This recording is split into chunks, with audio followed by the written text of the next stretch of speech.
ઓમ શ્રી ગણેશાય નમઃ. જય શ્રી કૃષ્ણ મિત્રો. ભગવાન શ્રી હરિ વિષ્ણુ માતા લક્ષ્મીને કહે છે કથા કે મનુષ્યને તેના પૂર્વજન્મના કર્જ જે દેવું છે, કર્મ ફળ છે, એને ભોગવવા જ પડે છે ને ચૂકવવા જ પડે છે. તો આ ઉપરથી ભગવાન શ્રી હરિ વિષ્ણુએ સરસ કથા કહી છે જે આપણા જીવનમાં ખૂબ જ ઉપયોગી છે. આપણા જીવનમાં આ બધી ઘટનાઓ બને છે, કેમ બને છે? તો આ કથાના માધ્યમથી મિત્રો તમને સરસ મજાની માહિતી મળશે, સમજવા મળશે. તો વિડીયો અંત સુધી જરૂર જોજો અને સારો લાગે તો લાઈક કરજો, શેર કરજો અને આ ચેનલમાં સબસ્ક્રાઈબ જરૂર કરી દેજો. ઓમ નમો ભગવતે વાસુદેવાય. જય મા લક્ષ્મી. પ્રિય ભક્ત મિત્રો, મા લક્ષ્મી ભગવાન વિષ્ણુને પૂછે છે કે સ્વામી, શું મનુષ્યને પૃથ્વીલોક પર પૂર્વજન્મના ફળ ભોગવવા પડે છે? અને મૃત્યુ પછી પણ મનુષ્યની આત્મા તેની સાથે કઈ કઈ વસ્તુઓ લઈ જાય છે તથા એનો પ્રભાવ મનુષ્યના મૃત્યુ પછી કેવો હોય છે? ત્યારે ભગવાન શ્રી હરિ કહે છે કે દેવી લક્ષ્મી, તમે જે આજે પ્રશ્ન કર્યો છે તે બહુ ઉત્તમ પ્રશ્ન છે. મનુષ્યના કલ્યાણ માટે મહત્વપૂર્ણ પ્રશ્ન છે. હે દેવી, એ તો સત્ય છે કે મનુષ્યને તેના પૂર્વજન્મના કર્જ અવશ્ય ચૂકવવા પડે છે અને મૃત્યુ પછી પણ અમુક એવી વસ્તુ છે કે તે આત્મા સાથે જ રહે છે અને તેનો પ્રભાવ મનુષ્યના બીજા જન્મમાં પણ પડે છે. ત્યારે મા લક્ષ્મી કહે છે કે કેવું કર્જ, કેવું કર્મનું ફળ હોય છે જે આગલા જન્મમાં પણ મનુષ્યને ચૂકવવું પડે છે. અને એવી તો કઈ વસ્તુ છે જે કે મનુષ્યને આગલા જન્મમાં પણ એના પર પ્રભાવ નાખે છે? તો ભગવાન શ્રી હરિ વિષ્ણુ કહે છે કે હે દેવી લક્ષ્મી, આજે હું તમને આ વિષય પર એક કથા સંભળાવું છું. તમે આ કથાને ધ્યાનથી સાંભળશો તો તમને તમારા બધા જ પ્રશ્નના ઉત્તર જરૂર મળી જશે કે પૂર્વજન્મના કર્જ કેમ ચૂકવવા પડે છે. તો મિત્રો, આ કથાને સાંભળવા માત્રથી જ તમારા જીવનમાં સુખ સમૃદ્ધિ આવશે, ધનના માર્ગ ખુલશે. માટે કથા અધૂરી ન છોડશો, પૂરી સાંભળજો. હે મા લક્ષ્મી, આજે આ જે કથા, આ પવિત્ર કથા જે પણ સંભળાવે તો તેના પર તમારી કૃપા સદાય બનાવી રાખજો. તેની સંપૂર્ણ બધી જ મનોકામના પૂરી કરજો. મિત્રો, આગળ ભગવાન શ્રી હરિ કહે છે કે હે દેવી લક્ષ્મી, એક સમયની વાત છે. વિદર્ભ દેશમાં સુદેવ નામનો એક બ્રાહ્મણ રહેતો હતો અને તેની પત્નીનું નામ રૂપા હતું. સુદેવ બ્રાહ્મણ એક ગરીબ ઘરમાં જન્મ્યો હતો, પણ તે અત્યંત બુદ્ધિમાન હતો. જ્યારે એ નિર્ધન હતો ત્યારે તેને ધનની બહુ લાલચ ન હતી, પણ તેની જાત મહેનતથી જેમ જેમ તે ધન કમાવા માંડ્યો, જેમ જેમ ધન ભેગું થવા લાગ્યું, તેમ તેને દિવસે ને દિવસે રાત દિવસ ધનને વધારે ને વધારે વધારવાની ચિંતામાં ડૂબેલો રહેતો હતો. તેને રાતમાં ઊંઘ પણ ન આવે. એને બસ ધન ભેગું કેવી રીતે કરવું એ જ ચિંતા એના મનમાં દિવસ રાત થયા કરે. તેની પત્ની રૂપા પણ અતિ વધારે ધનની લાલચુ હતી. દેવી, તમે તો જાણો જ છો ને કે ધનની ભૂખ એવી હોય છે કે વધતા ધનની સાથે સાથે વધતી જાય છે. ધનની ભૂખ ક્યારેય મટતી જ નથી. એટલી લાલચ જે ધન કરનારો હોય એને થાય છે. તો સુદેવ આવું વિચારતો હતો કે કાશ કોઈ એવો ઉપાય મને મળી જાય કે તેને થોડા જ સમયમાં ધનના 1000 ગણું તેના ધનમાં વૃદ્ધિ થઈ જાય, તેના ધન 1000 ગણું વધી જાય, એવો મને કોઈ ઉપાય, કોઈ રસ્તો મળે. હે દેવી લક્ષ્મી, તે પહેલા ધનને ચંચળ અને હાથનું મેલ સમજતો હતો અને કહેતો કે ધન સંપત્તિનું શું છે, તે તો હંમેશા આવતું જતું રહે છે.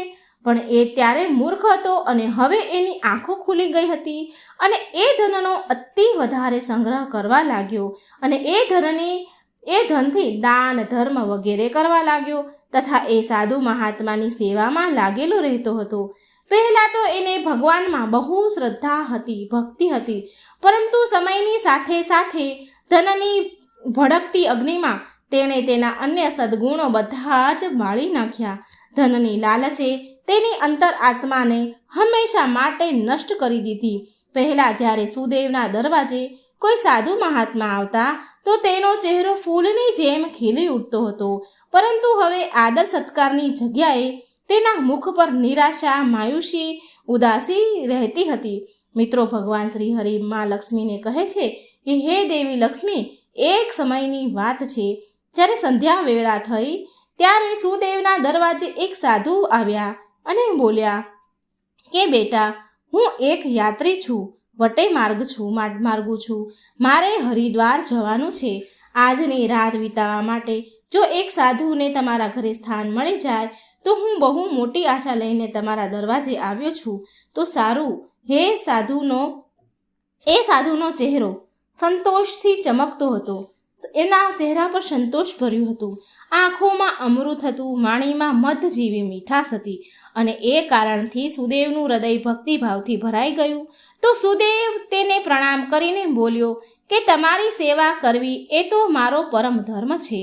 ત્યારે એ સાધુ બોલ્યા કે બેટા, આજકાલના સમયમાં તારા જેવા ભક્તિભાવવાળા પુરુષ ક્યાં જોવા મળે છે? આ સંસારમાંથી તો ધર્મનો ભાવ જ ઉઠી ગયો છે. સાધુ મહારાજના મુખેથી આવી પ્રશંસા સાંભળી સુદેવનું હૃદય ખુશીને મારે ખીલી ઉઠ્યું. એને એવું લાગ્યું કે માનો તેની સ્વર્ગમાં સ્થાન મળી ગયું હોય. તેના હોઠો ઉપર શબ્દ આવીને અટકી ગયા અને કંઈ બોલ્યો નહીં. અને બીજું એ બોલ્યો કે જો તમારા જેવા સંતોની સેવા નહીં કરી અમે તો આ માનવ જીવનનો શું લાભ? આમ કહીને સુદેવ એ સંતને તેના ઘરમાં લઈ ગયા. સાધુ એના ઘરમાં ગયા. જ્યારે તે સાધુએ ઘરમાં પ્રવેશ કર્યો તો સુદેવે તેના આદર સત્કારમાં કોઈ કમી રાખી નહીં. સાધુને જમવા માટે સ્વાદિષ્ટ ભોજન બનાવ્યા અને એક પ્રકારની મીઠાઈ બનાવી. ત્યાર પછી જમવામાં ઘી પણ નાખ્યું. ભલે સુદેવે મહાત્માને આટલું પૌષ્ટિક ભોજન દેવા માટે રાજી તો ન હતો, પણ એ મહાત્માની વાતોથી તેના વર્ષો પહેલાંના વિચાર ભક્તિભાવ જાગ્યા. એ સાધુની વાતોમાં એટલી શક્તિ હતી જેથી સુદેવના વિચાર ભાવ અમુક ક્ષણોમાં જ બદલી ગયા. આ ભક્તિભાવથી સાધુ મહાત્મા બહુ ખુશ થયા. આખી રાત ભક્તિભાવની વાતો કરી, બંને જ્ઞાનની ચર્ચાઓ કરી, અને અંતમાં સુદેવે પૂછ્યું કે હે મહાત્મા, હે સાધુ મહારાજ, તમે કેવી રીતે સાધુ બન્યા? તો સાધુએ હસીને જવાબ આપ્યો કે બેટા, હવે તો વૃદ્ધ થયો, ગઢપણ આવી ગયું, તો શું હું આખું જીવન, પૂરા વર્ષ, આખું આયુષ્ય શું ઘર ગૃહસ્થીમાં જ નીકાળું? એમાં જ ફસાયેલો રહું છું? નહીં, થોડા સમય હરિભજનમાં પણ નીકાળવો જોઈએ. જો ભગવાનની કૃપાથી બહુ ધન કમાયો છું, હું ભગવાનની કૃપાથી ઘણું કમાયો. મારે 4 દીકરા અને 1 દીકરી છે. હવે બધી જ સંપત્તિ મિલકત એમને વહેંચી દીધી છે મેં, અને હવે તીર્થયાત્રામાં જઈ રહ્યો છું. પછી થોડી વાર પછી સુદેવ સાધુ સામે જોવે છે અને પૂછે છે કે તો શું તમે બધું જ ધન તમારા છોકરાઓને, તમારા બાળકોમાં વહેંચી દીધું? તમારી પાસે કંઈ પણ ન રાખ્યું? તો તે સાધુ મહારાજ બોલ્યા કે બેટા, મારા હાથમાં જે આ લાકડી છે ને, જે તને દેખાઈ રહી છે, એ અંદરથી ખાલી ખોખલી છે, પણ એમાં મેં 500 સુવર્ણ મુદ્રા રાખી છે. યાત્રામાં ક્યારેક ધનની પણ જરૂર પડે છે ને. આમ કહેતા સાધુને નીંદર આવી ગઈ. એ તો ઊંઘી ગયા, પણ સુદેવ જાગ્યો રહ્યો. અને આ બધી જ વાતો તેની પત્ની રૂપાએ પણ સાંભળી હતી. હવે રાત્રિનો પહેલો પહોર તો વીતી ગયો અને સુદેવની નજર એ લાકડી ઉપર જ હતી. એને લાલચ જાગી અને મનમાં કંઈક વિચાર કરી રહ્યો છે. હવે તેના મનમાં લોભ અને માયાનો સંચાર થયો હતો, પરંતુ તેની અંતરાત્મા આ ઘૃણિત કાર્યને કરવા માટે રોકી રહી હતી. પરંતુ એ મનની દુરાત્મા સુવર્ણ પર અડી રહી હતી. એનું ધ્યાન બસ એ સોનાના ભરેલી મુદ્રાની લાકડીમાં જ હતું. આ સમયે સંઘર્ષમય મનનો ખરાબ હાલ થઈ રહ્યો હતો. એટલામાં તેની પત્ની તેની પાસે આવીને બેસી ગઈ અને કહે છે, સ્વામી, તમે કઈ ચિંતામાં ડૂબ્યા છો? શું તમે પણ એવું વિચારી રહ્યા છો જે હું વિચારી રહી છું? આ મહાત્માની તો આપણે ખૂબ સેવા કરી છે. આ મહાત્માએ આપણી જોડે ઘણી સેવા કરાવી લીધી છે, પણ હવે તેને સેવાના બદલામાં કંઈક તો ભરવું પડશે ને, કંઈક તો ચૂકવવું પડે ને. તો ત્યારે સુદેવ બોલ્યા કે રૂપા, મારા મનમાં પણ એ જ દુવિધા ચાલી રહી છે કે આપણું કર્તવ્ય છે કે અતિથિની સેવા કરવી. જો આપણે એનું ધન ચોરી કરીશું તો બહુ પાપ લાગશે. આપણે આવું ન કરવું જોઈએ રૂપા. ત્યારે તેની પત્ની બોલી, અરે, તમે કેવી નકામી વાતો કરો છો? આ સાધુની તો હવે ઉંમર થઈ ગઈ છે. આ ખબર નહીં ક્યારે મૃત્યુ પામે, અને એમ પણ એ અનાથ છે, તેનો અંતિમ સમય માટે આવી જ ગયો છે. તેના અંતિમ સમય માટે તો હરિદ્વારે જઈ રહ્યા છે. તમે તમારા મનને ન રોકો અને આ સુવર્ણ મુદ્રાને લઈ લો. મને તો એવું જ લાગે છે કે ભગવાનની પણ આવી જ ઈચ્છા છે અને માટે જ આ સાધુ અહીં આવ્યા છે. અને જે વાત સૌથી છુપાવીને ગુપ્ત રાખવી જોઈએ તો એ સાધુ મહારાજે આપણને કહી દીધી છે. તો આ ભગવાનનો જ સંકેત છે, ભગવાનની જ ઈચ્છા છે. ત્યારે સુદેવ બોલ્યા, ઠીક છે. તો આમ તેની પત્નીને કહ્યું.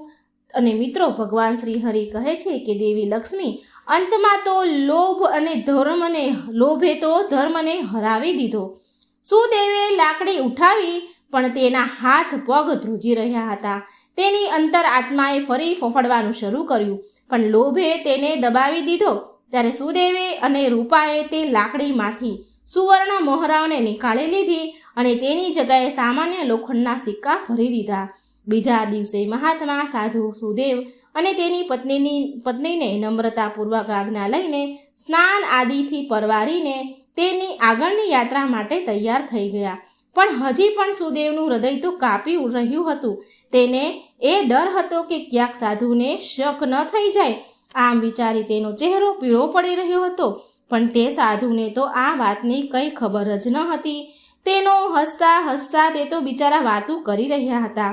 તે સાધુ તેના મહેમાન ગતિ માટે વારંવાર ધન્યવાદ કરી રહ્યા હતા સુદેવ અને તેની પત્નીને.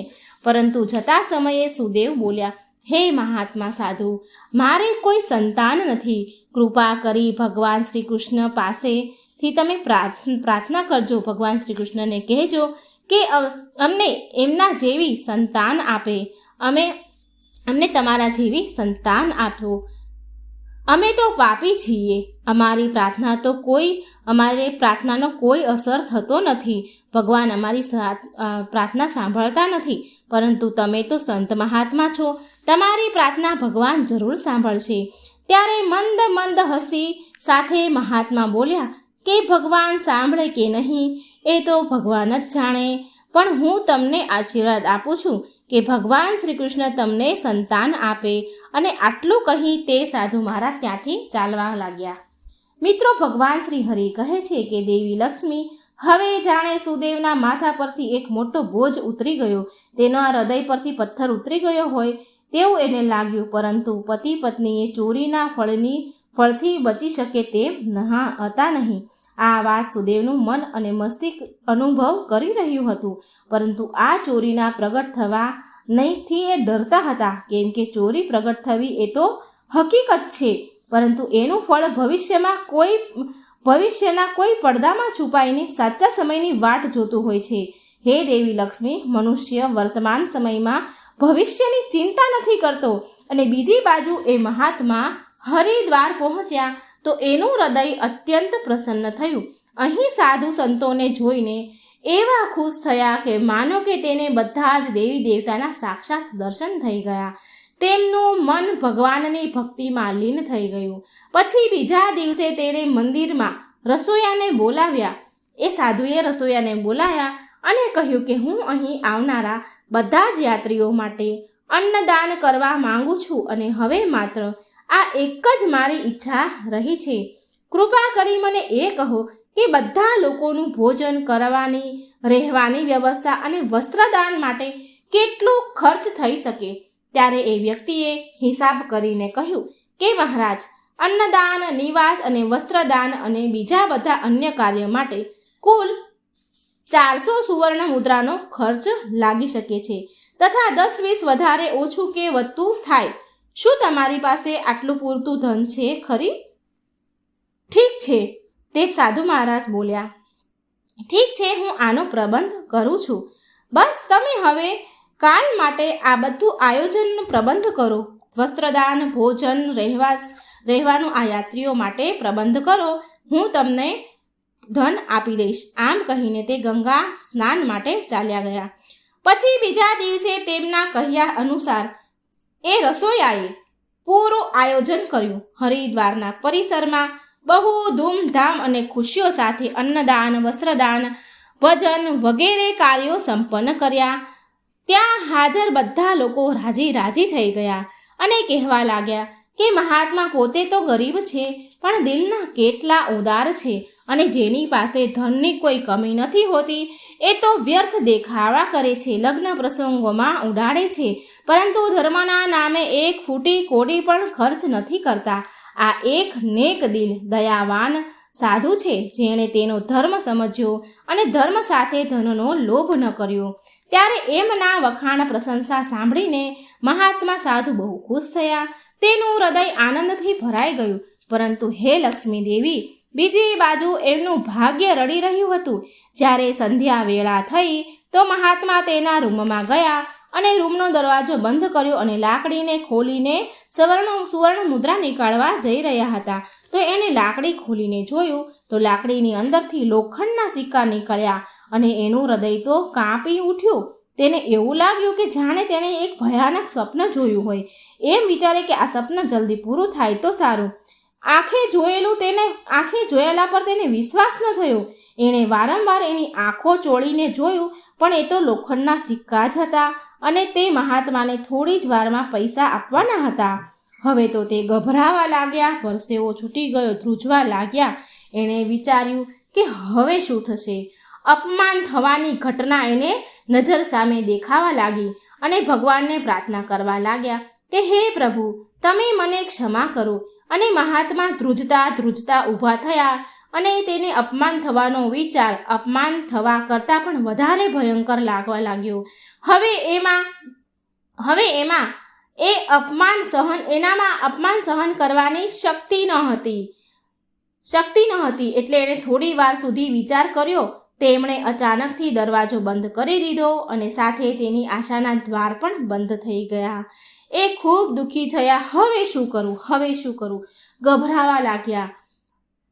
મહાત્માએ ખાટલામાંથી દોરી નીકાળી અને પંખા પર બાંધી ગળાફાંસો ખાવા માટે તૈયાર થઈ ગયા.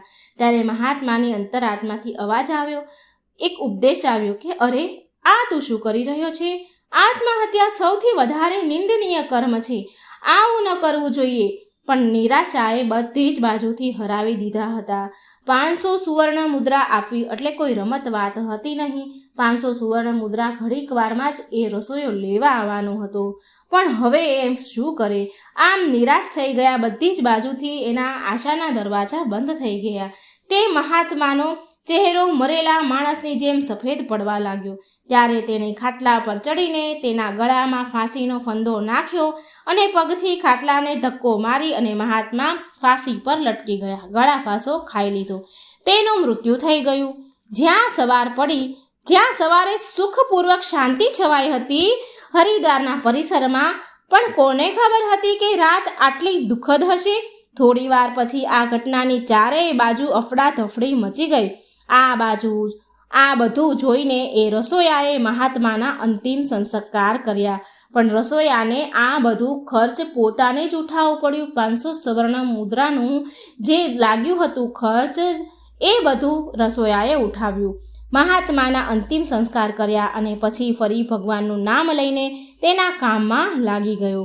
મિત્રો, ભગવાન શ્રી હરિ કહે છે કે હે લક્ષ્મી દેવી, એ મહાત્મા તો મરી ગયા, પણ તેનો આશીર્વાદ હજી જીવતો હતો. એ વર્ષની અંદર એ બ્રાહ્મણના ઘરે ચોર સુદેવને પુત્રનો જન્મ થયો. આ અવસર પર સુદેવ એવો પ્રસન્ન થયો કે જાણે આખા સંસારનું ધન તેને મળી ગયું હોય. હવે એ અંધારામાં પ્રકાશ છવાઈ ગયો હતો. તેના પગ ધરતી પર પડી રહ્યા ન હતા. તેણે તેના બાળકના નામકરણ સંસ્કાર બહુ ધામધૂમથી કર્યા. આ અવસર પર તેણે આખા નગરને ભોજન કરાવ્યું. દિવસે સુદેવે તેની બધી જ કંજૂસી નીકાળી દીધી અને ધનને પાણીની જેમ વાપર્યું અને એ બાળકનું નામ રાખ્યું આત્મદેવ. જેમ જેમ તે મોટો થતો ગયો તેમ સુદેવની કામનાઓ વધતી જતી હતી. આત્મદેવ બહુ સુશીલ અને ભગવાનનો ઉપાસક બાળક હતો. તેની તીવ્ર બુદ્ધિ જોઈ લોકો આશ્ચર્ય પામતા હતા. લોકો કહેતા હતા કે એ કુળનું નામ વધારશે, આત્મદેવ કુળનું નામ રોશન કરશે. સુદેવ આ સાંભળીને તો એને હરખ માતો નહીં. તેની ચંચળતા, નટખટપણું જોઈને સુદેવ બ્રાહ્મણને રૂપા એની પત્ની બહુ ખુશ થતા હતા. આમ એ બાળક 6 વર્ષનો થયો. આત્મદેવે શિક્ષા મેળવવા માટે આત્મદેવને આશ્રમમાં મૂક્યો. ત્યાં આશ્રમમાં ગયા પછી પણ ત્યાં આત્મદેવે ગુણોનો વિકાસ કર્યો. એનામાં ગુણોનો વિકાસ થવા લાગ્યો. એ શિક્ષામાં બધા શિષ્યોમાં પહેલા નંબરે આવતો હતો. એટલો હોશિયાર અને બુદ્ધિશાળી. સુદેવ આ જોઈને ભગવાનને ધન્યવાદ કરતો હતો. પણ ક્યારેક તેને પેલા મહાત્મા સાથે દુર્વ્યવહાર, ચોરી, છળ, કપટની યાદ પણ આવતી તો તેના હૃદયમાં કાંટા વાગતા હતા અને તેની આત્મામાં ડર પેદા થતો હતો અને તેને વારંવાર એના પર ક્રોધ, ગુસ્સો, ઘૃણા થતી હતી અને મનમાં દુઃખી થતો હતો અને મનમાં એવું કહેતો કે મારી બુદ્ધિ કેટલી ખોટી હતી, મેં આવી મૂર્ખતા કેમ કરી. પણ વીતેલો સમય ક્યાં કોઈના હાથમાં આવે છે. તેણે એ ચોરી કરેલ સુવર્ણ 500 મુદ્રાને એક લાલ કપડામાં બાંધીને એક સંદૂકમાં, એક પેટીમાં મૂકી દીધી અને એ નિર્ણય કર્યો કે એ મહાત્માને પાછી આપી દેશે. પછી એણે એ મહાત્માની શોધ શરૂ કરી. કેટલાય લોકોને એ સાધુને શોધવા માટે મોકલ્યા, પણ કોઈ પણ મહાત્માને શોધી શક્યા નહીં. એટલો સમય વીતી ગયો હવે કે સુદેવને એ ઘટના યાદ પણ નહોતી. એ ઘટના ભૂલી ગયો હતો. પરંતુ એ સુવર્ણ મુદ્રાઓ હજી પણ લાલ કપડામાં બાંધેલી એ જ સંદૂકમાં પડી હતી. મિત્રો, ભગવાન શ્રી હરિ કહે છે કે હે દેવી લક્ષ્મી, સમય તો વીતતો ગયો અને આત્મદેવ 20 વર્ષનો થઈ ગયો અને સાથે તેને એક બીમારી પણ આવી. પછી સુદેવને આત્મદેવની બીમારીમાં ઘણું ધન ખર્ચવું પડ્યું. પછી એક દિવસ અચાનક સુદેવ અને તેની પત્ની રૂપા આત્મદેવ સાથે હરિદ્વાર જવા નીકળી ગયા. ત્યાં પહોંચીને એ એક જગ્યાએ રોકાયા. ત્યાં જઈને એને ખબર પડી કે તેના દીકરા આત્મદેવનો વ્યવહાર સાધુઓ જેવો થઈ રહ્યો છે. તેની અંદર વૈરાગ્ય આવી રહ્યું છે. દિવસ રાત સાધુઓના ટોળામાં સમય વિતાવવા લાગ્યો છે અને જો કોઈ દીન દુઃખી આત્મદેવને મળે, દીન દુઃખી ગરીબ જુએ તો તેની મદદ કરતો હતો. તેને જોઈને સુદેવને બહુ હેરાની થતી હતી, પણ એ કંઈ કરી શકે તેમ હતો નહીં. આત્મદેવ તેની એકના એક સંતાનને જોઈને સુખ પામતા હતા. એકની એક સંતાન હતી. તેને જોઈને સુદેવનો ક્રોધ શાંત થતો હતો. સુદેવ ઘણું વિચારતા પણ આત્મદેવના આ સ્વભાવનું કારણ તેને કંઈ સમજ પડતું ન હતું. પછી બીજા દિવસે સંધ્યા સમયે આત્મદેવ ભજન થતા હતા એ જગ્યા પર જઈ રહ્યા હતા તો રસ્તામાં એને એક વૃદ્ધ આદમી રડતા જતો હતો. વૃદ્ધ આદમી મળ્યો. ત્યારે આત્મદેવ આશ્ચર્યથી એને પૂછે છે કે ભાઈ, કેમ રડો છો તમે? ત્યારે એ વૃદ્ધ માણસ કહે છે કે બેટા, હું શું કહું તને, કહેતા મને શરમ આવે છે. જો તારે જાણવું જ છે તો સાંભળ. હું ગંગાજીમાં જઈને હું મારું જીવન ટૂંકાવા જઈ રહ્યો છું. કેમ કે મને વ્યાપારમાં ખોટ ગઈ છે અને મારા ઉપર બહુ કર્જ દેવું થઈ ગયું છે. વેપારમાં નુકસાન થયું છે, બહુ કર્જ છે. તો આત્મદેવ બોલ્યા કે આ તો નાની એવી વાત છે. તો એ વૃદ્ધ માણસે અત્યંત આશ્ચર્યથી આત્મદેવ સામે જોઈને કહ્યું કે મારે દેવું ચૂકવવું જ પડશે, નહીં તો મારે આત્મહત્યા કરવી પડશે. મારી પાસે બીજો કોઈ રસ્તો નથી. તો આ સાંભળી આત્મદેવ થોડી વાર તો ચૂપ રહ્યા અને એ મૌન દુર્ભાગ્યવશ એ વૃદ્ધ માણસ માટે એક ઉમ્મીદ આશા બની ગયું હતું. તેના આંસુ થંભી ગયા અને આત્મદેવે પૂછ્યું કે તમારે કેટલા ધનની જરૂર છે? કૃપા કરી મને કહો. મિત્રો, જ્યારે વ્યક્તિ નિરાશ હતાશ હોય છે ત્યારે તેને હરેક પગલે આશા, ઉમ્મીદ દેખાય છે, ઉમ્મીદ જાગે છે. તે વૃદ્ધ માણસે હિસાબ કરીને જવાબ આપ્યો અને કહ્યું કે મારા માથા પર લગભગ 500 સુવર્ણ મુદ્રા જેટલું દેવું છે, કર્જ છે. આ સાંભળી આત્મદેવ ફરી થોડી વાર માટે ચૂપ રહ્યા. પછી એણે કહ્યું કે મહારાજ, તમે ચિંતા ન કરો, તમે માત્ર આ ગંગાના તટ પર મારી વાટ જુઓ. બસ હું હમણાં જ આવું છું. તમારી માટે હું ગમે ત્યાંથી ધનનો સંગ્રહ કરી લાવીશ. ત્યારે વૃદ્ધ માણસ થોડા શાંત થયા, રડતા બંધ થયા અને બોલ્યા, બેટા, અહીં પાસે જ મારી એક ધર્મશાળા છે, તું ત્યાં આવી જજે. પછી એ સમયે આત્મદેવ ભાગતા દોડતા પાછા ગયા જ્યાં એ રોકાયા હતા. એનું હૃદય વ્યાકુળ હતું. તે ચિંતામાં હતા. એ એવું વિચારતા હતા કે જેટલી જલ્દી બની શકે તેટલું એ વૃદ્ધ માણસનું સંકટ દૂર કરી દઉં. અને એ કોઈ દિવ્ય શક્તિથી વિશ્વાસ થયો એને કે તે વૃદ્ધ માણસની સહાયતા કરવી. એ મારો ધર્મ છે, આવો દ્રઢ વિશ્વાસ એને થયો. એ એક વિશેષ ભાવ સાથે તેના રહેઠાણ એટલે કે જ્યાં હરિદ્વારમાં તે રોકાયો હતો એ સ્થાન પર ગયા. ત્યાં પહોંચ્યા ત્યારે તેના માતા પિતા સુદેવ અને રૂપા ત્યાં હતા નહીં. તે ક્યાંક બહાર ગયા હતા. હવે આત્મદેવને નો રસ્તો એકદમ સાફ થઈ ગયો હતો. એણે જે સંદૂકને તાળું માર્યું હતું તેને પથ્થરથી તોડી નાખ્યું અને સંદૂકમાં ધન શોધવા લાગ્યો કે કંઈક પૈસા રૂપિયા મળી જાય. તો તેને એ લાલ કપડામાં બાંધેલી પોટલી જે સુવર્ણ મુદ્રામાં વીંટીને સુદેવે મૂકી હતી એ પોટલી તેને મળી. એણે એ પોટલી ધ્રુજતા હાથે એ પોટલી ખોલી તો એનું મન કમળની જેમ ખીલી ઉઠ્યું, કારણ કે એ લાલ રૂમાલમાં 500 સુવર્ણ મુદ્રા હતી. હવે આ એ જ સોનાની સુવર્ણ મુદ્રા હતી જેણે સુદેવે તે સાધુ મહાત્મા પાસેથી ચોરી કરીને મૂકી હતી. જ્યારે એ મુદ્રા એ આત્મદેવે ગણી તો એ પૂરી 500 મુદ્રા હતી. એનું મન તો બહુ પ્રફુલ્લિત થયું, ખુશ થઈ ગયું અને એણે એ સુવર્ણ મુદ્રા તેના ખીચામાં નાખી અને તે લાલ કપડું પાછું સંદૂકમાં મૂકી દીધું અને ખુશ થઈને એ વૃદ્ધ માણસ પાસે આત્મદેવ ગયો અને તેને મુદ્રાઓ આપી. મિત્રો, ભગવાન શ્રી હરિ શ્રી લક્ષ્મી દેવીને કહે છે કે તમારા પહેલા પ્રશ્નો અનુસાર દરેક વ્યક્તિને પૂર્વજન્મનું કર્જ ચૂકવવું જ પડે છે. આ એ જ વૃદ્ધ માણસ છે જે રસોયો હતો, જે રસોયાને પહેલા વૃદ્ધ સાધુએ રસોઈ આપી હતી, જેને ભંડારા, વસ્ત્રદાન, અન્નદાનનું આયોજન કર્યું હતું. અને એ સાધુના આત્મહત્યા કર્યા બાદ આ રસોયાને એના પોતાના ધનનો ખર્ચ કરવો પડ્યો હતો. અને આત્મદેવ એ જ મહાત્મા છે જે સુદેવના ઘરમાં જન્મ લઈને કર્જ ચૂકવીને મુક્ત થયા છે. હે લક્ષ્મી દેવી, તમે આગળ સાંભળો. વિધાતાને કંઈક બીજું જ સ્વીકાર હોય છે. જ્યારે આત્મદેવ પાછો આવ્યો તો તેના મનમાં એક અનોખી શાંતિ હતી. માનો કે એનો જન્મ આ કાર્ય માટે જ થયો હતો. હવે તેની બીમારીના કારણે તેનું મૃત્યુ થયું. જ્યારે બીજા દિવસે સવારે આ વાત સુદેવ અને તેની પત્ની રૂપાને ખબર પડી તો તેના પુત્રનું મૃત્યુ પામ્યું છે તો દુઃખના કારણે તેનું હૃદય અત્યંત પીડાથી ભરાઈ ગયું અને નિરાશા સાથે તે પણ તેના પ્રાણ તેમણે ત્યાગી દીધા.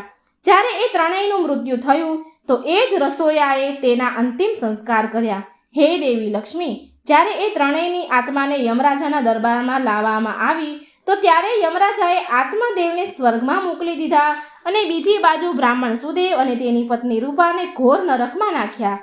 પછી એ બંનેને અપંગ બનાવીને ધરતીલોક પર કૂતરાના રૂપમાં જન્મ આપ્યો, પાછા મોકલ્યા ધરતીલોક પર. જે પણ મનુષ્ય તેના જીવનમાં કર્જ નથી ચૂકવતા એ જન્મ જન્માંતર સુધી તેના કર્મોના ફળ ભોગવતા રહે છે. માટે મનુષ્યએ ક્યારેય કોઈ પણ પ્રકારનું અહેસાન, કર્જ ચૂકતે કરવું જ જોઈએ. કોઈ પણ પ્રકારનું કર્જ રાખવું ન જોઈએ. મિત્રો, ભગવાન શ્રી હરિ કહે છે કે હે દેવી લક્ષ્મી, તમારા બીજા પ્રશ્ન અનુસાર 5 એવી વસ્તુ છે જે શરીરને છોડ્યા પછી પણ આત્માને સાથે રહે છે. શરીરને છોડતી નથી અને મૃત્યુ બાદ પણ એ આત્મા સાથે જ રહે છે. ત્યાર પછી આત્મા બીજા શરીરમાં પ્રવેશે છે તો આ વસ્તુ આત્મા સાથે નવા શરીરમાં પ્રવેશે છે. કામના એ પહેલી વસ્તુ છે કે એ આત્મા સાથે જ રહે છે અને બીજા જન્મમાં પણ આત્મા સાથે બીજા શરીરમાં પ્રવેશે છે. બીજી વસ્તુ છે કર્મ. મનુષ્ય આ જન્મમાં પુણ્ય કર્મ અને સારા કર્મ કરે છે તો આગલા જન્મમાં પણ તેને સુખ, શાંતિ, સમૃદ્ધિની પ્રાપ્તિ થાય જ છે.